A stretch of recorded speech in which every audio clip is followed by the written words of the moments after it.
अरे बाहर में जाके राजा करेला कमाई, ससुरा में झेलिले सितम। केकरा भरोसे पिया घरवा में रही, सच सच कहतनी हम। आज गाड़ी धोला तू हाली हो। मैडम फोटो खिंचवाएंगी? बहुत अच्छी फोटो खींचता हूँ।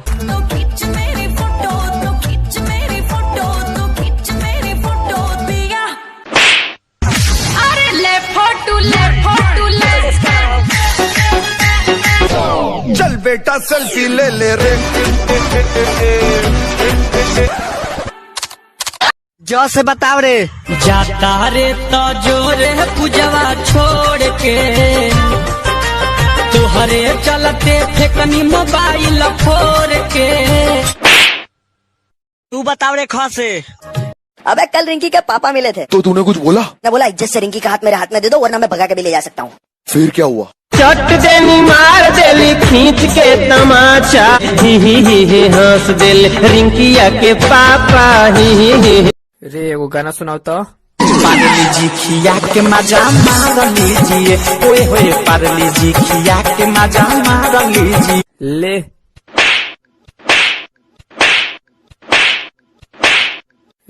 वैसे एक बात बताऊं? हाँ मेरी शादी हो रही है। दूल्हा मैं बनूंगा भाई। अरे खुशी की खबर क्या? मेरी मुर्गी ने अंडा दे दिया। तो इसमें कौन सी खुशी की खबर है? ये खुशी की खबर नहीं है। नहीं। तू दे के दिखा। वैसे तोहरा मांग में से नूर हम भरब। मायरे आओ है फेरू आ गइल। अरे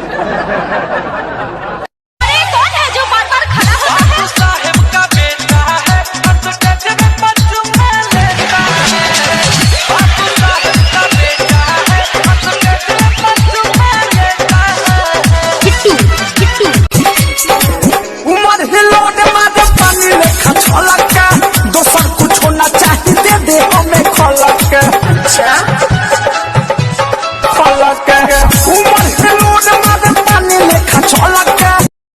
राधे श्याम रसिया के आवाज में।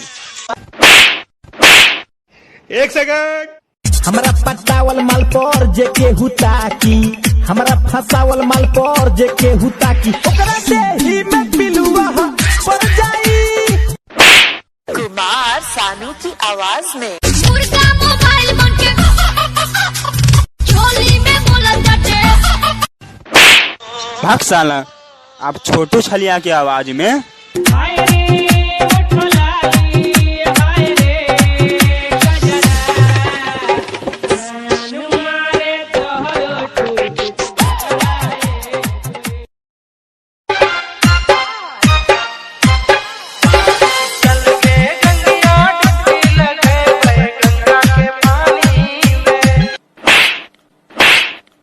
साला ये गंगा के पानी है रे, लेटरिंग करके सब इसमें धोने आता है रे पागल। जा अपना भतारे से कसवा लिया। तहार काहे जरता? अरे धुआं तो तू फेंकतारू। कसता ना चुम्मा देह। दूसरा के धन पे हम नजर ना डालेनी। हमरा साथे रहे के बना तो संत ना लंठ बन के रह। अगर आप किसी लड़की को पटाना चाहते हो तो आप कैसे पटाओ? गोरी के गोर देह के रखे थो भाई के रखे थो। गोरी के गोर देह के रखे थो, मन पर चढ़ गई ऊपर। ऐसे निरेख न मखना रे मेरा पतंग रे, छोरा छी छोरा तू लगता है, रखना हमसे दूरी। ऐसे निरेख न मखना रे मेरा पतंग रे, छोरा छी छोरा तू लगता है। बनल बा बॉडी खेला कबड्डी, राजा नहीं चाहिए गड्डी। बनल बा बॉडी खेला कबड्डी, राजा नहीं चाहिए गड्डी। 10 नहीं 20 ना 1000 दीजिए।